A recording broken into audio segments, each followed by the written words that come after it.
মিষ্টি কুমড়া রসুন পেঁয়াজ দিয়ে ভালোভাবে ভেজে, কাঁচামরিচ ধনিয়া পাতা দিয়ে খুব ভালোভাবে ভেজে নিয়ে এভাবে পরোটার সাথে খেলে দারুণ মজা।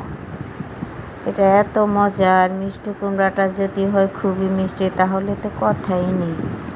মিষ্টি কুমড়াটা যদি মিষ্টি না হয় তাহলে ভাজার সময় একটু চিনি দিয়ে নেবেন, তাহলে মিষ্টি কুমড়াটা খেতে সেই মজা হবে। তা আমি যেভাবে খাচ্ছি পরোটা দিয়ে, আপনারা ইচ্ছা করলে এভাবে পরোটা দিয়ে খেতে পারেন আমার মতো। এত মজা, এত মজা। আমি তো খুবই পছন্দ করি মিষ্টি কুমড়া ভাজি আর পরোটা।